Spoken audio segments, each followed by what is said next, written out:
Memories sit on my fingertips and slowly drips off my nails and on the merciless cold ground. Lost love, unforgivingly tearing my heart to shreds. The feeling of her skin as she slept softly on my chest is forever engraved into my brain. Her beautiful face forming the most pretty smile forever replayed in my eyes. Honestly, I don't really know where to begin. I'm completely new to writing out my feelings, but I felt like I should give it a shot. Maybe, just maybe, I can finally get my thoughts somewhere else. I'm tired of having them floating inside of my defeated mind. It all began on a bus. A rickety old thing that looked around 3 years expired.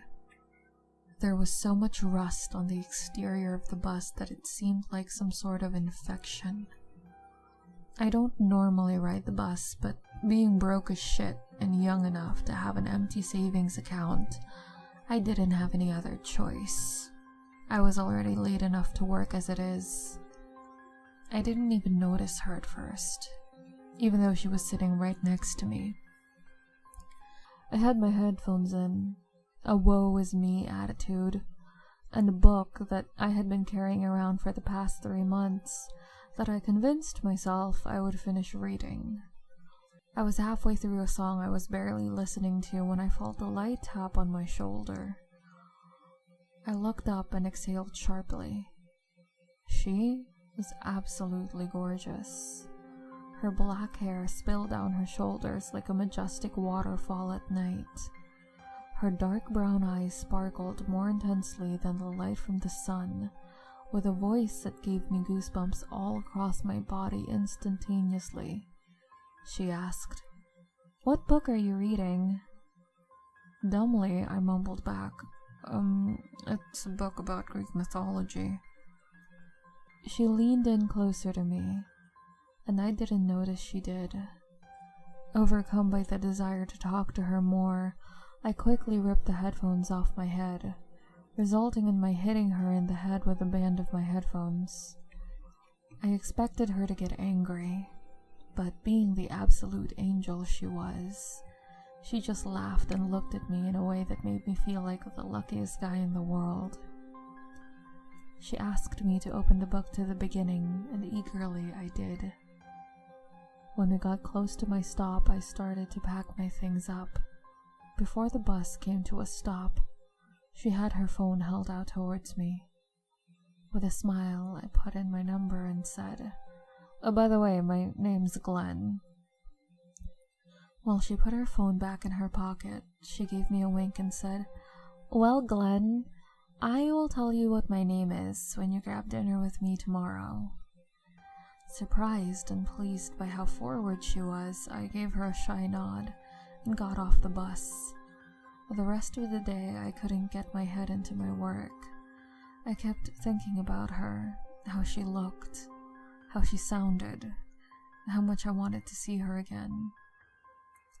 After a night of fitful sleep, I leapt out of bed at the sound of my alarm. Work would not go by quick enough. Hell, I thought I would even see her on the bus, but she wasn't there. Around 6, I left work, and as soon as I got on the bus, I felt my phone vibrate. I took it out of my pocket and read the text. "I see you're dressed up for our date." I looked up and saw her sitting at the back of the bus. She smiled and waved me over. With a huge grin on my face, I made my way back to the back. We ate dinner together that night. I tried to pay, but she insisted on paying.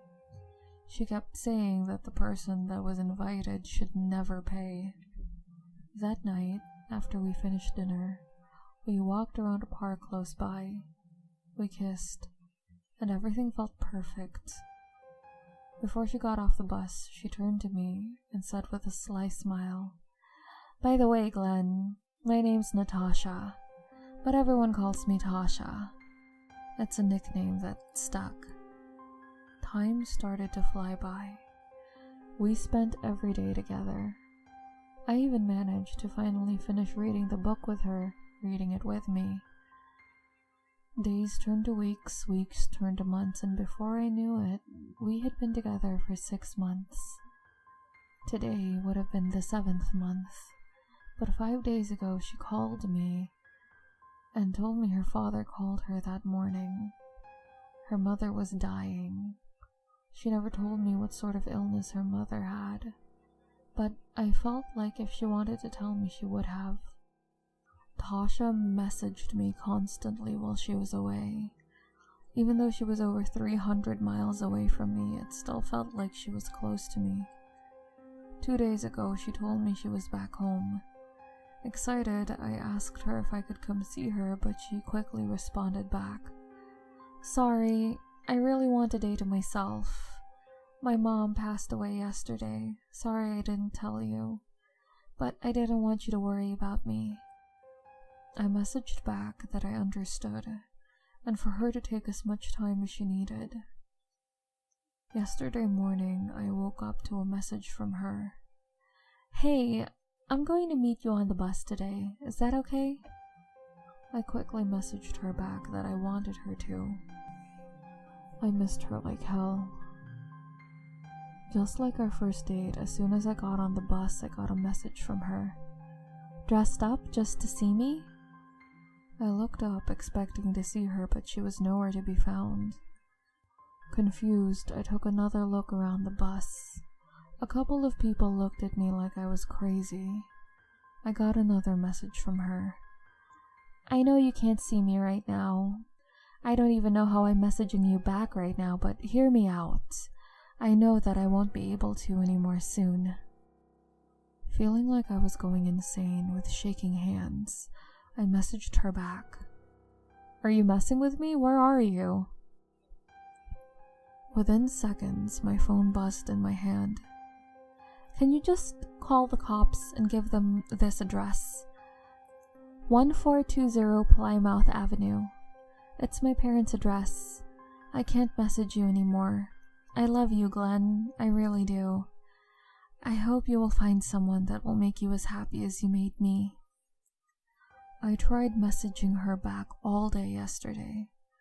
She never messaged me back. My messages progressively grew more and more desperate, but despite anything I messaged her, I was feeling more lonely than I ever felt before. I called the cops last night. I gave them the address and told them I was told by a friend to report the address. I woke up this morning to the sound of loud knocking on my door. 2 cops were standing in front of my door with a curious look on both of their faces. They asked me who told me to call the police to an address hundreds of miles away. I showed them the text messages I received from Tasha. After they looked over the messages, one of them looked up at me and asked what the name of my friend was. Hesitantly, I responded back, Natasha Matterson." He looked at me with a weird look on his face before saying, "Boy, listen. It couldn't have been Natasha Matterson because her corpse was found in the basement of the house you reported 4 years ago. Her father killed both her and her mother before ending his own life. Alright, I don't know if this was some joke, but don't do it again because we will arrest your ass for wasting our time." They left my house, and I have been stuck on the couch ever since. I can't get up. I don't want to. She seemed so real. Hell, I still have the texts on my phone. I even tried looking up her name on Facebook. I did find her. That same beautiful girl I fell in love with. But on her timeline was endless posts from other people, all saying the same thing. R.I.P. Hey guys, Ali here. Thanks so much for stopping by and watching my video. If you made it this far, make sure you subscribe and turn on notifications if you want more videos just like this one. And if you are so inclined, follow me on social media and support me on Ko-fi. All links are listed in the description box below. Thanks, and I hope to catch you in the next one. Bye!